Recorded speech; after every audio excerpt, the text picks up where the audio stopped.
And welcome to Tidal Flooding Talk, brought to you by the New Jersey Coastal Coalition in partnership with Tri-X 57. I am meteorologist Joe Martucci. She is Palma Shiles. Dan Skeldon is not here this week, but he will be back with you next week as we talk all things coastal flooding, coastal resiliency, and what we do here at the New Jersey Coastal Coalition.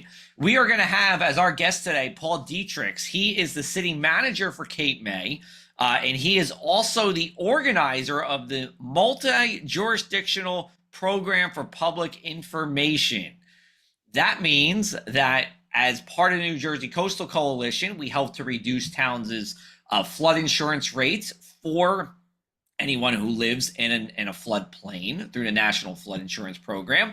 And with the MJPPI, you essentially get extra discounts by being part of the MJPPI. And we actually here at the Coalition run America's largest MJPPI, which is in Atlantic and Cape May counties. We're not going to have him on just yet, though. We're going to have him in for our second segment. We thought it would be informative. How about that? If we did a little coastal flooding and coastal resiliency glossary when it came to construction and building. There's no better person to talk to out of our three co-hosts about this than Palma. She works in Margate as the construction official. So, Palma, I hope I'm not going to quiz you too hard with these questions, but are you ready for this glossary challenge? Yes, but you did promote me there because I'm not the construction official, but I'm the office supervisor in the building department. So my life is definitely all consume construction related. Okay. So, My apologies on the title misplacement, but is that like was that an upgrade or a downgrade? I didn't mean to downgrade you. no, it's certainly not. I work hand in hand with our construction official. We are a team, and it's, there are a lot of people involved in the construction office. So I just play a role, and it's definitely a team effort. Okay. All right. Teamwork makes the dream work. Okay. So let's start off with this base flood elevation. We talk about this a lot in Tidal Flooding Talk, but what is it? Right. Well, this is something that is regulated by FEMA, right? And it's really what their predicted water level of a flood would be. I mean, there's definitely a better definition to that, but basically, it's the minimum elevation. It's your base flood elevation.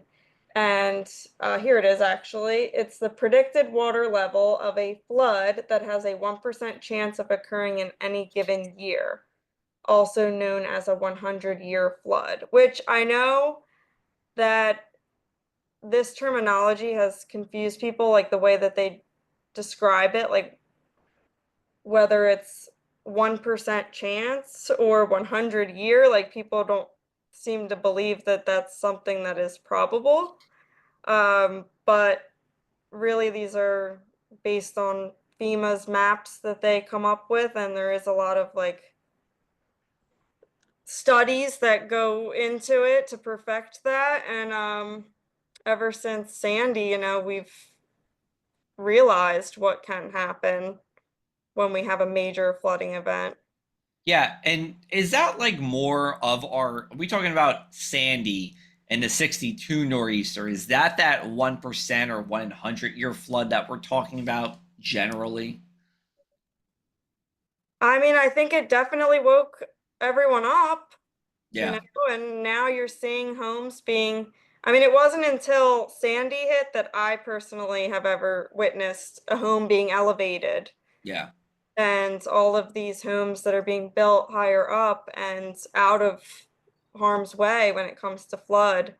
Yeah. Um, and I know that a lot of communities have tried to make even stricter regulations to that to be proactive. And that's why you see a lot of the homes have garages underneath and other ways, architects have to get creative to still be able to build a compliant home that's also away from the flood. Sure.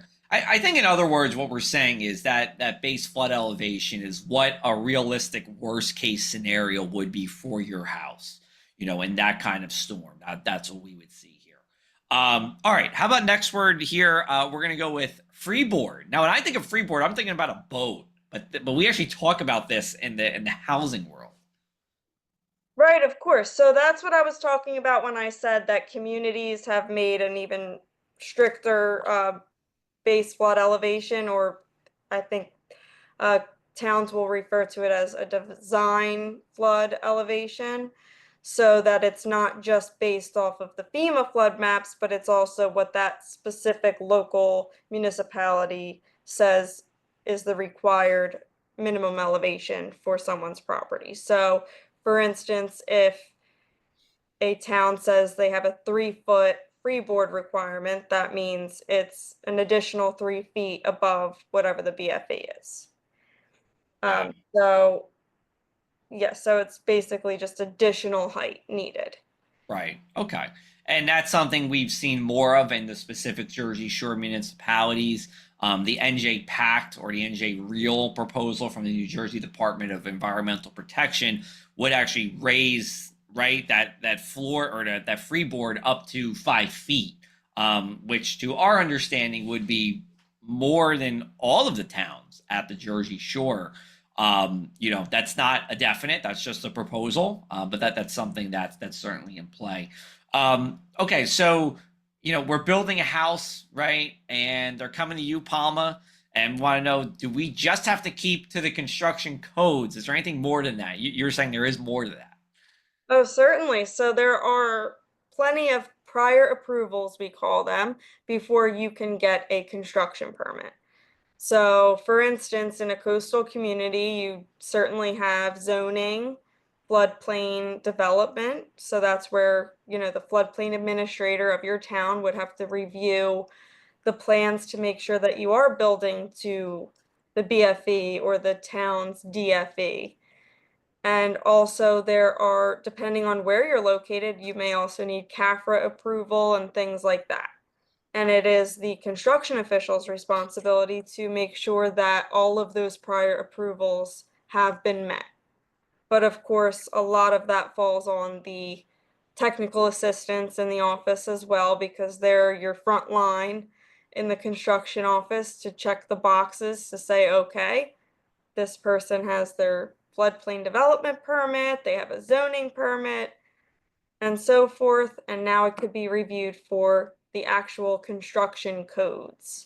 So there are a lot of steps to get your construction permit, and that's something that a lot of homeowners are typically not familiar with, and they just think, okay, I'm going to walk in, apply for my permit, and I'll have it in 20 business days or less, because that's the requirement for construction permits. But realistically, the clock doesn't start there until you have all of your prior approvals. Gotcha. I see. I see you have like genuine excitement about this. So, is this something that you were always interested in? Did you go to school for this? How did you get involved in buildings? Well, actually, just like the New Jersey Coastal Coalition, I kind of formed with the construction world after Sandy, because when Sandy hit, towns were, they didn't even know where to begin. You had a influx of permits coming in for people repairing their homes, renovations, and HVAC replacements, you name it. I mean, so much had to be done after Sandy. So that's when I started working just part-time to help in the building department, and that's how I really got started there, and I realized that I was interested in it, and the rest was history. Perfect. And then it made you a co-host of Tidal Flooding Talk. Right, so I started attending the coalition meetings, which the coalition holds monthly meetings that municipalities can attend. And so I was kind of representing my town, and it was interesting to me. And our director, Tom Quirk, approached me and said, hey, how would you like to be a part of Tidal Flooding Talk? And And that's you were how like, I got "What is Tidal started. Flooding Talk?" Hmm? Right. No. I said, and you were like, well, what is Tidal Flooding Talk, Tom? I never heard of it, but it was new back then, of course. Right? Yeah, he Yes. created it out of thin air. Yep. And now here we are, still kicking. All right. Good first segment, Palma. Nice job. We are going to take a brief break. On the other side, we're going to welcome back in Paul Dietrich, and we'll have our conversation with him on Tidal Flooding Talk. Thanks to the New Jersey Coastal Coalition, your flood insurance bills are lower and your streets safer from the reality of flooding. Since beginning in 2013, we build more resilient shoreline communities. Our member towns develop and share in best practices that anticipate future concerns and create flooding solutions. From our town-specific free web app for flooding information to our weekly Tidal Flooding Talk show, we focus on flooding 24/7. Visit www.njcoastalcoalition.com for more. All right, and now we are here with our guest for tonight, Paul Dietrich. He is the Cape May City Manager. He is also the operator of the New Jersey MJPPI we have at the New Jersey Coastal Coalition. This is the Atlantic Cape MJPPI. We said it in the first segment, but just because it's such a great acronym, we're going to spell it out again. The Multi-Jurisdictional Program for Public Information. Whew, that's a lot, Paul. That's a tongue to twister. say. That's a tongue twister every time you start hearing it. Yeah. You get tired by the time you get to the end. I was going to say, you must have some stamina because you're saying that more than I'm saying that. Yep. It's crazy. Let's just start off there. I did explain it to our guests in the first part of this, but how would you explain the MJPPI and the work that the member towns do? Well, I just look at it. I mean, it's such a great program for the towns to work together. I think we're up to almost 15 communities now in Cape May and Atlantic County, and what I really see the benefit is, I use the adage, everybody gets that little notice with their tax bill, or in different flyers, and where do they end up realistically? Half the people, Garbage. they just throw them in the trash and never see them, or they never get opened in the envelope, and then you've got maybe 10% that actually read it. So if I'm trying to promote the message about flood, protecting your home, protecting your cars and your properties from flooding, and I'm not getting the message to you, that's not good. And that's one reason why FEMA really developed the MJPPI to try to encourage, and it starts out, if I was doing it on my own, Cape May City is going to do a PPI. So the PPI is like a little baby MJPPI. So the PPI is just for that town. And you can get public input, and then I'm just doing it for one town. But the MJPPI, I bring in different stakeholders, and this is really where it helps other towns, because then my stakeholders can get out a message at a broader audience and more people. So we have great partners like Thomas Heiss Insurance, and they run ads on the radio, and then that's just a broader net that we can capture and get the message out to more people. And then also what we do at the MJPPI, then we can do consistent messaging, so that if we're saying something in Cape May, they're saying the same thing in Ocean City or Sea Isle or Ventnor, Margate, Brigantine. So it's kind of that consistent messaging that we all work together. And that's really how the Coastal Coalition was founded, back right after Superstorm Sandy, was the communities working together to figure things out, and so that no one single community's an island by themselves.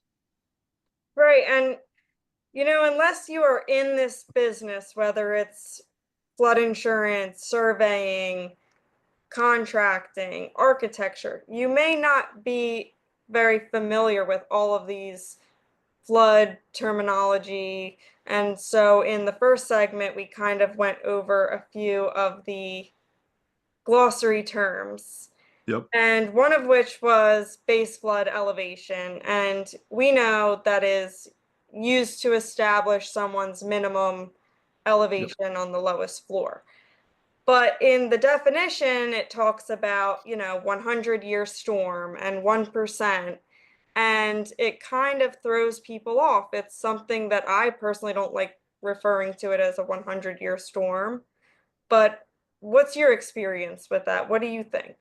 It's probably one of the most confusing things, and honestly, ever since college, statistics was probably one of my least favorite classes to take, because it is a concept that the construct is just hard to really think about and imagine.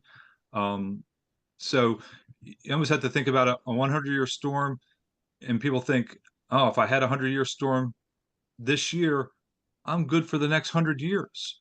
But when we really start thinking about the big storms, 29, 44, 62, Sandy, there's a bunch of smaller ones, the Halloween storm, there's a whole bunch of storms along the way. And I just would rattle off 6 storms that, I mean, people know the 62 storm, Sandy, you talk about the Halloween storm or 87, there are some of those ones that a lot of people know, but when you go back to 44 or 29, those were big ones back in the same day. And so I went from 29 to 2012, and how many storms did we have in that period of time? And that's not 100 years. No. We're still within that 100 years. So these were large magnitude storms that impacted our communities to a large degree. And you can see where those homes that weren't built in the right places, they're not with us anymore. And we've learned over the time period, especially after FEMA adopted stricter flood codes and developed a base flood elevation, that's when you start seeing homes being built higher, stronger, and surviving these storms. Because if we had those regulations back during the 62 storm, we might not have lost as many homes as we did. But Superstorm Sandy, when you look at Superstorm Sandy in Monmouth and Ocean counties, where they really took the brunt of it in the state, a lot of their older homes, they didn't make it, and they lost a lot up there, which that's kind of what we had in the 62 storm, comparatively, the mass devastation and loss of structures. So it is tough, so if you think about it, a 1% storm, 2% storm, that's just the percentage that's going to happen that year. But you could have back-to-back years of 100-year storms at any time. But the likelihood that you're going to have that third one in that consecutive year or within that short period of time, it's just the probability it won't happen. Not saying it can't happen, it's just that probability. It's kind of like going over to Atlantic City, and everybody knows your chances of pulling the slot machines, or winning on putting your money on the roulette table and trying to win those things. There's probabilities for all those things. It could happen, but are you going to always win that big jackpot every time you pull the handle down? You could pull it once and you win, you pull it the other time, you could win, but you might pull it 500 more times and get nothing. So that's kind of how storms are. I was told if you always put it on black on the roulette wheel, you win, Paul. That's what I was told. Well, that's... we'll have to try it. We'll have to give it a try. We'll have to give it a try. We'll give it a try next time. All right. So the MJPPI, just going back to this, a good part of the New Jersey Coastal Coalition is to increase member towns' community rating systems class, which is through FEMA. It's a FEMA program, right? And that in exchange reduces the flood insurance that residents in the floodplain has to pay. So, and I don't know if I'm putting you on the spot or not, but in the towns that are in the MJPPI, what kind of difference do they see in their CRS score as opposed to towns that are in the coalition but not in the MJPPI, and then also towns that are just not in the coalition at all? So, I mean, we're very fortunate here in the Cape Atlantic MJPPI area. We have the cream of the crop of floodplain managers in the state. It's a rating system. It starts essentially at 9, goes down to 1. So the lower number you are, it's kind of like a golf score. Lower number you are, the better you are. On average, we probably have a 4.5 average with our member towns. Most of them are at 5. We have 2 3s, which There are the only 2 threes in the state of New Jersey. There's probably only 24, maybe threes in the nation. So it's, everybody's doing. And the different part about the CRS program and doing this program, the towns, they don't receive the financial benefit. The financial benefit is to the property owners and receiving that discount in their flood insurance. So all the efforts that the towns do as part of a CRS program, the MJPPI, it's all really to make the homeowners a bit better savings on their flood insurance. Where do you find that out? Well, everybody, if you have a FEMA NFIP backed flood insurance policy, you can go look at your flood insurance policy and it'll say right on the policy what your town's CRS discount is. If it says 9, that means you're getting no discount. That means your town's not really doing anything. And then, each class you go down, you get an extra 5% off your flood insurance policy. So class 5, you're looking at 25% discount. Class 3, you're at 35% off your flood insurance policy. So, some of those towns are, really getting a discount for their residents. Yeah, and correct me if I'm wrong, Paul. Just a clarification: class 9 is a 5% discount. A 10 is 0. Correct? No, I think 9 is. I forget. It could be. We'll do. Yes, Go ahead, Paul. I think 9 might be the 5. But that's essentially you're just doing the basic what you have to do anyway. It's just filling the forms out and stuff like that. Those are numbers you don't deal with anyway, Paul. You're more of a 3, 4, 5 kind of guy, not a 9 or a 10. The towns I've worked in were a good 5, have enough points to get to a 4, but FEMA's being persnickety. There you go. All right, we're gonna take a break. We'll fact check that. We'll come back on the other side. You're listening to Tidal Flooding Talk.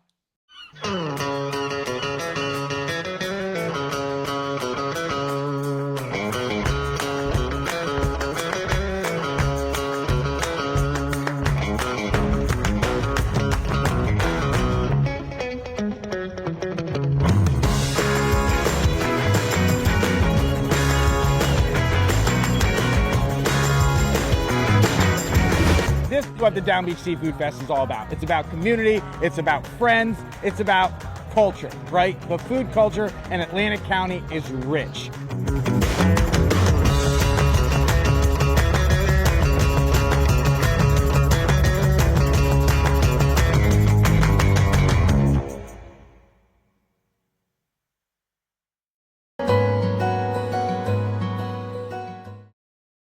Hello and welcome back to Tidal Flooding Talk. We're brought to you by the New Jersey Coastal Coalition, and we would like to remind our viewers to build responsibly. A well-planned build can save you money and protect your home. Building just 1 foot above the minimum elevation requirement can significantly lower insurance costs and reduce flood damage. And don't forget to elevate mechanical equipment as well. Small changes can make a big difference.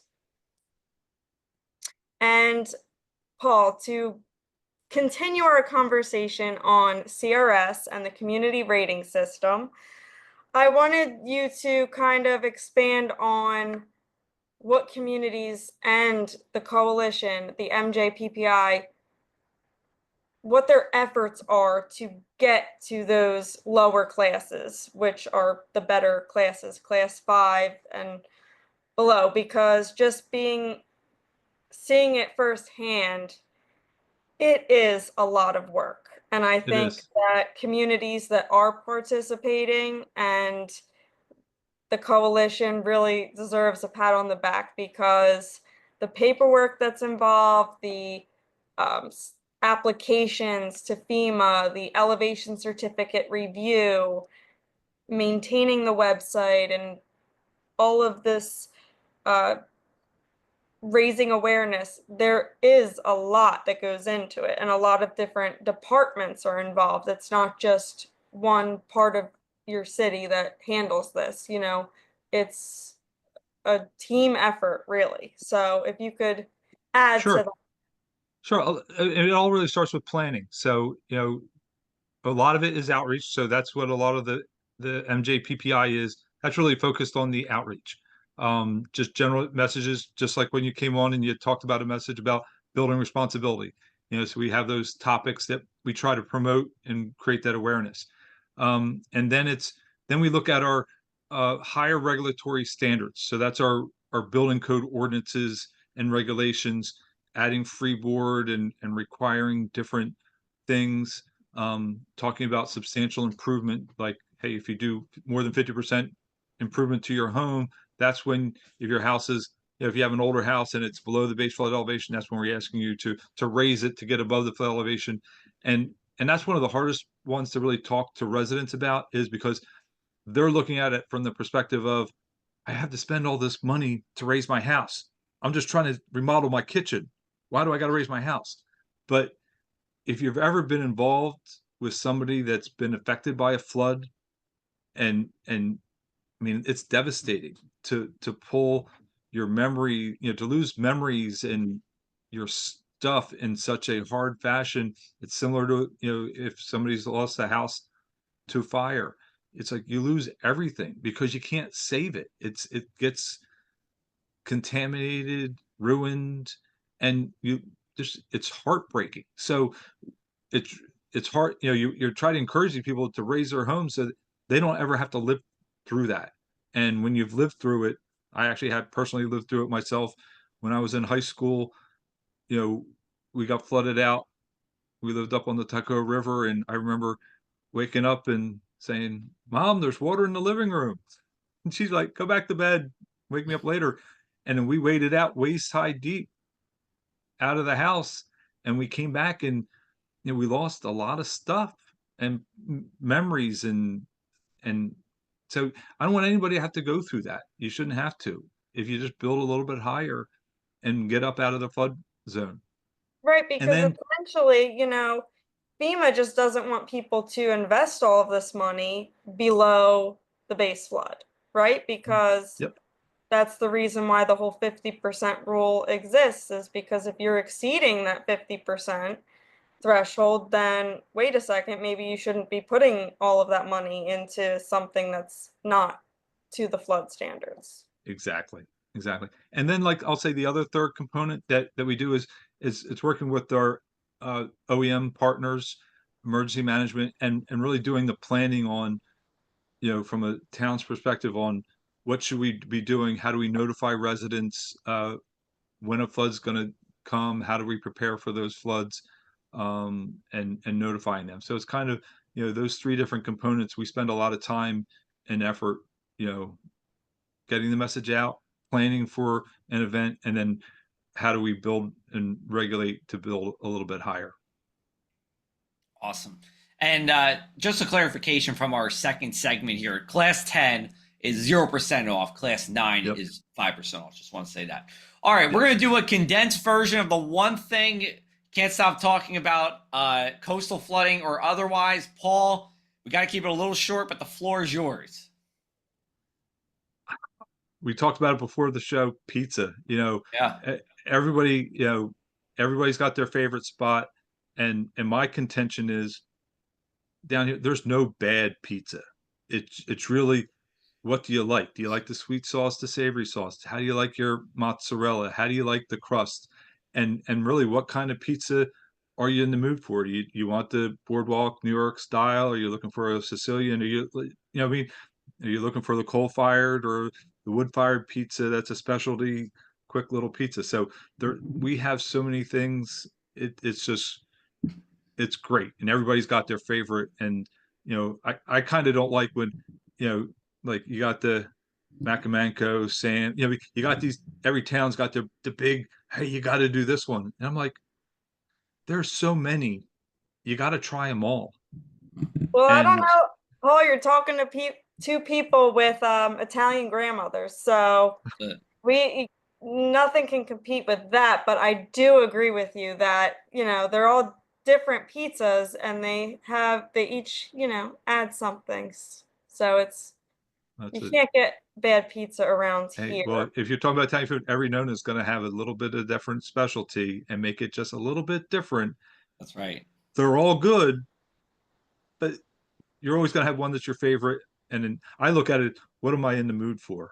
And that's True. and I think, so 2 years ago, my family took the challenge. So we live in Ocean City. We started at one end of the boardwalk, and every Saturday we'd walk down, get and to do a true taste test. I got one type of slice, my wife got another slice, and my son, he would do the oddball, hey, something crazy type of a pizza.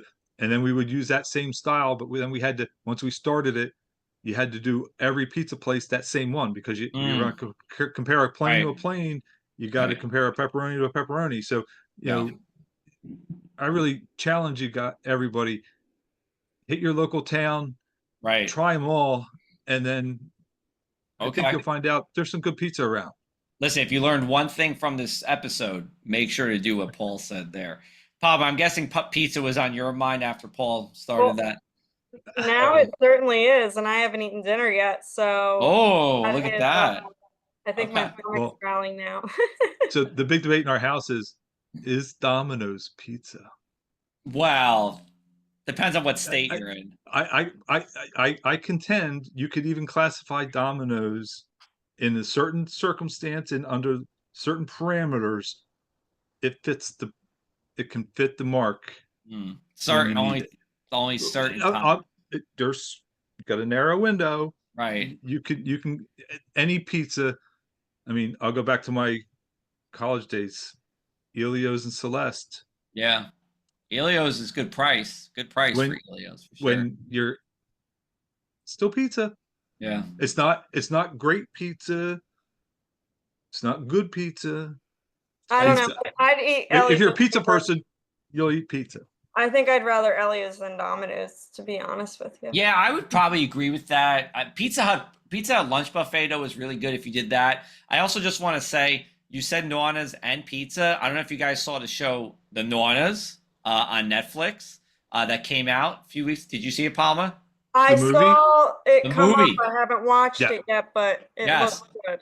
So real quick, and then we really got to wrap because I'm going blinking red over time. But the place where they filmed the restaurant, that's Spirito's restaurant in Elizabeth. I have been there about 72 times in my life. And it is fantastic. It's not there anymore, but the pizza is very good. All right, I really got to wrap up because someone's going to yell at me at some point, I think. But Paul, this was really good. We'll definitely have you on. You were on in the first iteration of Tidal Flooding Talk. We'll have you on again in the second iteration here. But thanks so much for the time. We appreciate it. Anytime. Thank you, guys. All right.